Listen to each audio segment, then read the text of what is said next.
बातमी आहे गदी माडगुळकर नाट्यगृहाच्या लोकार्पण सोहळ्यानिमित्ताने आयोजित करण्यात आलेल्या सूरसंगीत कार्यक्रमाची। पिंपरी चिंचवड शहराच्या वैभवात भर घालणाऱ्या गदी माडगुळकर या नाट्यगृहाचे उद्घाटन राज्याचे उपमुख्यमंत्री देवेंद्र फडणवीस यांच्या हस्ते काही दिवसाआधी झाले। यानंतर या नाट्यगृहात माजी नगरसेवक अमित गावडे यांच्या संकल्पनेतून जितेंद्र भुरुक प्रस्तुत सूरसंगीत या नाट्यगृहातील पहिल्या प्रयोगाचे आयोजन शुक्रवार दिनांक 26 मे रोजी करण्यात आले। सूरसंगीत या कार्यक्रमाचे दीपप्रज्वलन अखिल भारतीय नाट्य परिषदेचे उपाध्यक्ष भाऊसाहेब भोईर, माजी स्थायी समिती सभापती नितीन लांडगे, माजी नगरसेवक राहुल कलाटे, माजी नगरसेवक राजू मिसाळ, नंदकुमार कपोते, डॉक्टर संजय कुमार पाटील, तेजश्री आडिगे, रवींद्र गांगुर्डे यांच्या हस्ते करून कार्यक्रमास सुरुवात करण्यात आली। स्वर्गीय किशोर कुमार यांच्या नावाने ज्यांची ओळख आहे असे जितेंद्र भुरुक यांच्या सूरसंगीत या कार्यक्रमात गायक जितेंद्र भुरुक, गायिका श्रावणी रवींद्र, रुपाली आनंद, गायक अभिषेक मारोटकर यांच्या सुमधुर गायनाने उपस्थित प्रेक्षक मंत्रमुग्ध झाले होते।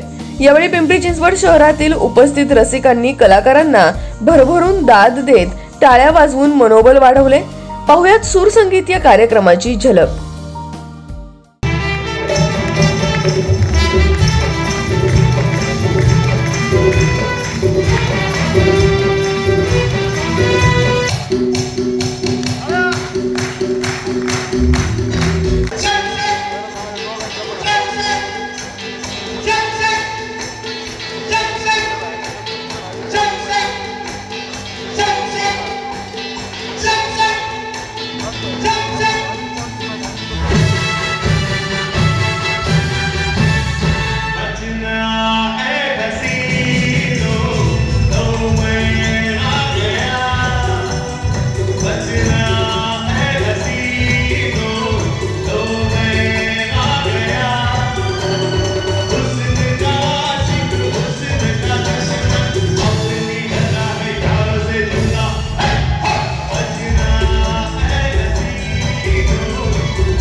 काय कल्पना येईल तुम्हाला कुठे वाटेल हा 5 दिवसापूर्वी कार्यक्रम ठरला कुठे आम्ही राहून बरोबर ना 5 दिवसापूर्वी कार्यक्रम ठरला आणि आज तुम्ही त्याला मूर्त स्वरूप दिलं खूप धन्यवाद तुमच्या सगळ्यांचे आणि आज खूप मान्यवर इथे आले सगळे तुम्ही आले तिकडे न्यूज नेटवर्कचे आमचे मित्र अतुल परदेशी पण आले तिकडे त्यांचे आभार मानतो आणि तुमच्या सर्व रसिक माय बाबाचे आभारी सर्व कलाकारांच्या वतीने मी तुमचे खूप खूप लाखात आभार मानतो थँक्यू